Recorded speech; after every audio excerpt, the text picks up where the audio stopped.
Hi there, Janet Fritz here for Galaxy Girl Creations. Welcome to my channel and welcome to a day of the Paw Your Way into Our Hearts hop, which is all pet or animal related. Also playing along with Color Craze with MK over on her channel. This is our color palette today, which is great because it's perfect for my dog. And I'm also playing along with the double page series of Christie's Beautiful Life 30 Days of Sketches with this sketch from Kirsten Hughes. And I am going to, in fact, keep this as a double pager. I took a look at the sketch. I didn't follow it exactly. I looked at it and went, oh, lots of paper layers. Okay, I like that. Let me just go with it. So off I went. And so my paper layers are potentially not in the same place as hers, which is totally okay. For me, a sketch at this point in my scrapbooking life is more of a jumping off point than something that I need to follow exactly. And if you're at the point where you need to follow it exactly, that is okay too. Sometimes I do when I'm just, you know, in love with the sketch and I want to do exactly what's on there. But for the most part, if I'm scraplifting, well, scraplifting, it depends. It's another story. Sometimes I follow that exactly too. But most of the time, it's just a jumping off point. So I was inspired to do lots of paper layers. And normally when I do my paper layers, I do them pretty small and tight around the photo. But in this case, she's got lots of paper layers on the background, and so that is what I'm going with. I don't keep cardstock other than white, black, and craft color. I don't have much in the way of cardstock. I prefer to use pattern paper or pattern paper that reads as a solid, which to me that is something that has a really small print or it's tone on tone. Off to the right you see that pink wood grain. To me that's more of a pink than or peachy pink than and that would take the place of that color of a cardstock. So that's what I do. And if I need something that is more solid, I will just take my ink pad to it, which is what you saw me do there with my photos. And in matting them with my first layer, I am using some Catherine Pooler ink in Hoodie, which is a gray color. Catherine Pooler has several different grays out. This color matched the best for the colors that were in the Color Craze inspiration piece. It also matches the gray that is in my background here. That turquoisey background, I think that is from Craft Consortium or Consortium, however you say that word. Maybe you say it either way or both ways. But I am inking up my papers with some Black Soot Distress ink as well. I believe this wood grain is also from Craft Consortium. I have a lot of wood grain in my stash, so I'm using a lot of wood grain today.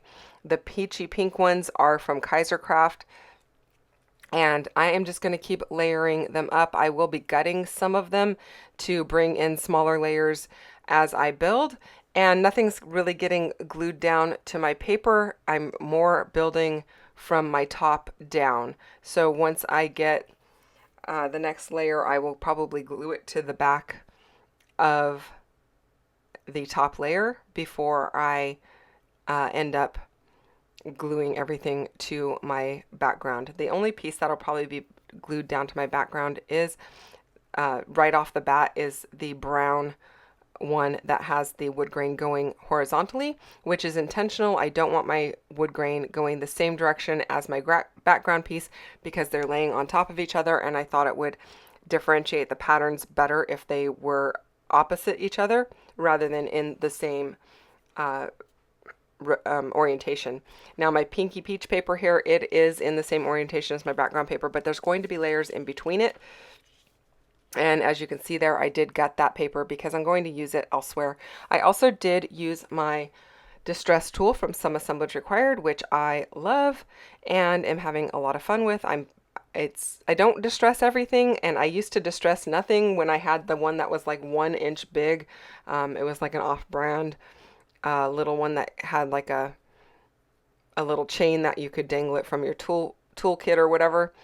I really disliked distressing back then because the little grooves that the paper would go in to distress were so small. I would end up either ripping the paper or it would not stay on the paper. But this one that MK has in her shop is large, it's easy to hold on to, and those grooves are really deep set, so it's really easy to use, especially if you're somebody who has like arthritis or something like that. Cannot say enough good things about it. The only thing that I have done to it is I added a magnet to the back of it because I tend to lose it on my desk, and this way it just is magnetic to my Raskog cart that my toolkit is sitting on next to me. Other than that, it's the perfect tool. So, uh, so you'll be seeing me use that quite a few times here. Um, just building up my layers using some scraps out of my scrap bin and then those same wood grain papers that I pulled in. This kind of gray, it looks kind of like a tweed fabric looking piece is from the Gorgeous collection. Well, it's not a collection. Do Crafts makes a whole line of gorgeous stuff called, it's spelled Gorjuss, and they have like gorgeous doll stamps and all this kind of stuff. Well, that's what that paper's from. Um, yeah, I don't even know if it's available any longer, but it is from my stash. I've had it in my stash for quite a while. And then just pulling in more gray colors, and I don't think I'll pull in any more pinky peach colors because I'm just going to keep cutting up the one that I have there and using it in multiple layers. I did use a 4x6 card from Heidi Swap, one of her paper collections from, I believe, Set Sail. And that's where that blue piece came from. I am going to cut that in half and use half on one page and half on the other.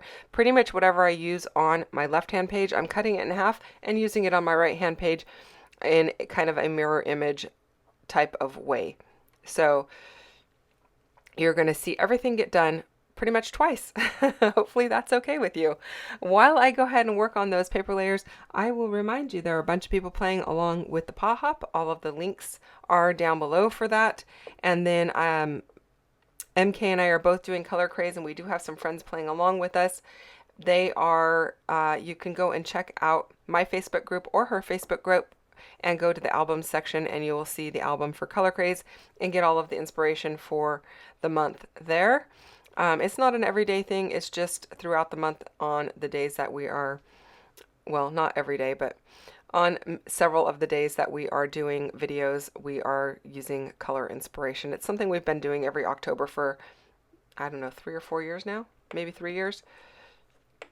And we really like it. So it kind of challenges us to think outside of our comfort zone, or inspires us to go and try something a little bit different than what we normally would. So now that I've got my 2 background papers, I didn't bother gutting the one on the right hand side because I had plenty left over from the left hand side. I guess I could have gutted it and thrown a bit of that back into my scrap bin, but I didn't feel like I wanted to. I've got a lot of wood grain, as I mentioned, and so I didn't feel like it was a big deal. And then again, I'm doing the same thing, lining up those papers. As you can see there, I just put my photo mat right over my photo mat on the left hand side, and I lined up the pinky peach paper so that the gap at the top and the bottom is pretty much identical. I'm going to do the same thing here. Just move that blue up a little bit so it's kind of aligned with the one on the opposing page. Beyond that, I don't think I go back and forth a whole lot once I get the first couple of papers set. And I really like how this is coming together. I really like this gray polka dot, how it is actually making a really good barrier between the 2 wood grains, because I didn't want the wood grain on top of the wood grain. I wanted it to be able to be seen a little bit better, and so that gray polka dot is doing that.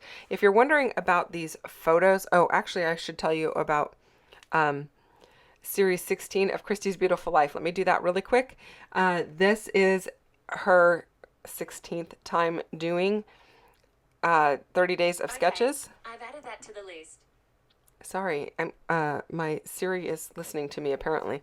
So it's her 16th time doing this series, and this time it is all double page sketches, and a lot of them I have turned into a single page, and that's okay. But normally throughout the month she has singles and doubles mixed in, but this go round it is all doubles, and all of the sketches in the last few rounds of it have been custom made for this series, so you won't find them in other places. So there's a playlist down below for that as well. Okay, so now that I've got that out of the way, the photos, in case you're wondering, my title is going to be Koda's Big Adventure, and that is because my husband had a day where he had a meeting up in San Francisco, which is about 45 minutes to an hour from our house, depending on traffic. Um, and so I was off work early that day, and then he had a work event that was north of San Francisco. So rather than coming back home, which is south of San Francisco, we decided to stay someplace north of San Francisco and go to his work event the following day, which was at a park, and it was like a picnic type deal. And we were able to bring Koda with us. So we all three got in the car, packed our bags, and went up to the city. And while my husband was in his meeting for 2.5 hours, Koda and I walked along the waterfront and the ferry built through the ferry building, or past the ferry building, where all of the ships come in and all of that kind of stuff. And I wasn't really sure how she was going to do because she's never been in a big city. We walk her around our neighborhood in a kind of semi-quiet, mostly quiet suburb, and she's been to the dog park and such, but she has never been in a big city, so I wasn't sure how she was going to react. And I would like to say she did remarkably well. She was amazing, didn't have any issues. We had one time where we were walking up the street and there was a person standing against a wall with an apron on, and kind of the way he was standing looked a bit imposing, and she stopped immediately and backed up. So I just took my cue from her. We backed up about 20 feet, went across the street, and then we walked the rest of the way just on our own. I mean, dogs are really good sense of character, in my opinion. So hopefully she was being protective and kind of, I don't know, avoiding any trouble, but otherwise she did fine. It wasn't like she did anything wrong or anything. Okay, she was right at the corner of my husband's building. There was an emergency situation, and there was a fire truck and an ambulance, and there were sirens, and there were police cars, and the sirens were going off, and she did respond to that, and she only responded verbally, standing there howling, and he could hear her up in his building, like on the 7th floor. He's like, I could hear, well, I think he was actually coming down the elevator because I had texted him that we were almost there, and he went through the parking garage. He could hear her from the parking garage. So, yeah, she was just howling away in response to the sirens. But other than that, she did fantastic. We walked along the pier. We walked all the way down where the fishermen were fishing on the pier with all of the bait and everything. She didn't get into any trouble. She just went about her business walking and enjoying the fresh air. She was very taken with the seagulls, which we don't really have in our neighborhood. She's seen birds, but not like the big seagulls. But she thought those were fantastic and wanted to chase them, but didn't really like, give me any trouble about it. I just told her to leave it, and she was fine. So, and she did great the next day. Also, we stayed at a hotel that was dog friendly, and we went to his work event where there was a barbecue, and she did great with the barbecue and the kids and all of the stuff going on. I was just really impressed with how well she did. So, yeah, I don't know why I'm saying all of this to you guys. You don't really know her, but I was super impressed and really happy, and it makes me look forward to other events that we can do together with her, and not feel like she's going to be any trouble. And the only reason that I would question it is when we first got her, she was here with us about 3 months, and we tried to take her out around the block on Halloween. And our neighborhood is really busy on Halloween, so maybe that was the reason why. Maybe it was all the costumes. I don't know.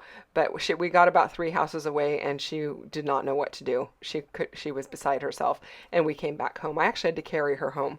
So anyway, so this was great. It was really impressive. I was really happy with it. And she's just a great dog. We've been very blessed to have her in our lives. So this is all about her big adventure. You can see the water in the background. At those photos on the left-hand side, the bottom left one, you can actually see the Bay Bridge across San Francisco, right above the fence line. It was really hard to get a shot where I could get her and the fence in it, or not the fence, the bridge in it. But yeah, it was great. So I have more photos from this day and this trip that I will be scrapbooking. I've got a couple for Sunday that I'm going to be putting up on my channel as well. And then I do have a whole nother set for the following day. So you can come back and check that out. I'm just about done with this layout, and I did use a couple of pieces of wood veneer from the Some Assemblage Required shop. I used the dog bowl and the little dog house, and then I took my pages over to my sewing machine and stitched across the bodies of those butterflies to add a little bit of black stitching. And I am now just adding a little bit of foam behind their wings so that when I put them in my album, they don't just flatten out and become just flat butterflies, but they'll have a little added dimension. So that is it, you guys. I hope you enjoyed this one. Hit the thumbs up if you did. Don't forget to subscribe if you're not already subscribed. I'm way behind in getting answers to or responding to any of my comments, but please leave comments down below if you have anything you want to say. I do read them and I do respond. I'm just behind on it. It's been a busy month, and so I will get to those soon, I promise. So that is it. Thanks again for watching and spending time with me. Don't forget to check out everyone else playing along with the Paw Hop and the 30 Days of Sketches. I really enjoyed this sketch, and I hope that you do too. I'll see you guys again soon with another one. Bye bye.